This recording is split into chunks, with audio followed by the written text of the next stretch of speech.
Hello viewers, আসসালামু আলাইকুম। আমি আজকে আপনাদেরকে করে দেখাবো গরু মাংসের একটি রেসিপি।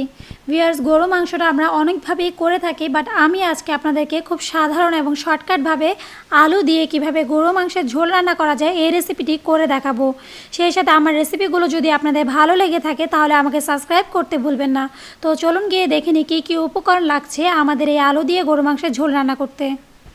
প্রথমে আমরা এখানে গরুর মাংস নিয়েছি 1 কেজি পরিমাণ, আলু নিয়েছি আধা কেজি, এরকম বড় বড় করে আমি পিস করে নিয়েছি।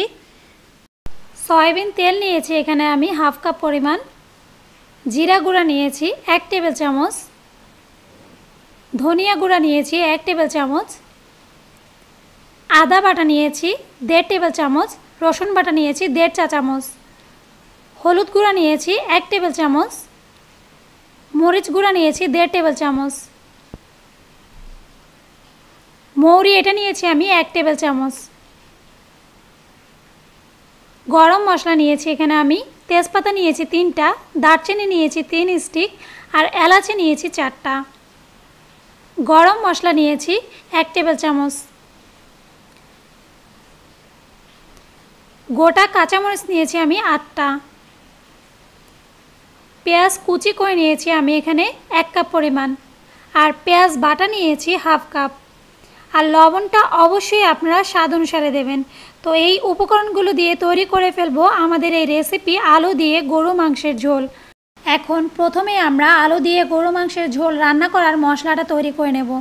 আমি এখানে 1 টেবিল চামচ মৌরির মধ্যে 1.5 টেবিল চামচ লাল মরিচের গুঁড়া, 1 টেবিল চামচ ধনিয়া গুঁড়া, সেই সাথে দিয়ে দেব 1 টেবিল চামচ পরিমাণ জিরার গুঁড়া, আর দিয়ে দেব 1 টেবিল চামচ পরিমাণ হলুদের গুঁড়া, 1 টেবিল চামচ পরিমাণ গরম মশলা। এই সবগুলোকে এখন আমি খুব ভালো করে ব্লেন্ডারে ব্লেন্ড করে নেব। ব্লেন্ডারে ব্লেন্ড করার পর আমার আলু দিয়ে গরু মাংসের ঝোল রান্না করার মশলাটা তৈরি হয়ে গেছে। এখন আমরা চুলায় ফ্রাই প্যান বসিয়ে এর মধ্যে হাফ কাপ পরিমাণ সয়াবিন অয়েল দিয়ে দেব।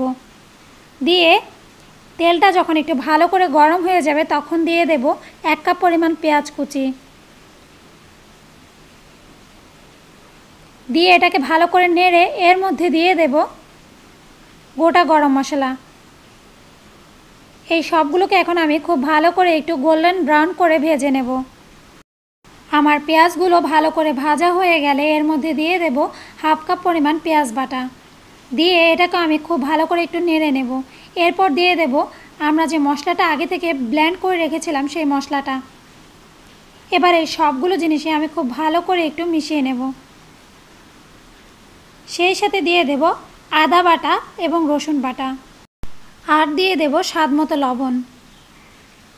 এখন এই সবগুলো মশলাকে আমি ভালো করে মিশিয়ে সামান্য একটু পানি দিয়ে চুলায় বসিয়ে দেব, যেন আমার মশলাটা খুব ভালো করে কষা হয়ে যায়। এখন আমি এটাকে জাস্ট 5 মিনিটের জন্য ঢাকনা দিয়ে দমে বসিয়ে দেব। দেখুন ভিউয়ার্স, 5 মিনিট পর আমার মশলাগুলো সম্পূর্ণভাবে কষা হয়ে গেছে। এখন এর মধ্যে আমাদের যে 1 কেজি পরিমাণ গরুর মাংস ছিল সেটা আমি অ্যাড করে দেব। এখন আমার মাংস আর মশলাটাকে আমি খুব ভালো করে একটু মিশিয়ে নেব, যেন আমার মাংসের গায়ে মশলাটা খুব ভালো করে লেগে যায়। সেই সাথে এটাকে এখন আমি মিডিয়াম হিটে 10 মিনিটের জন্য ঢাকনা দিয়ে জালে বসিয়ে রাখবো, যেন আমার মাংস আর মশলাটা খুব ভালো করে কষানো হয়ে যায়।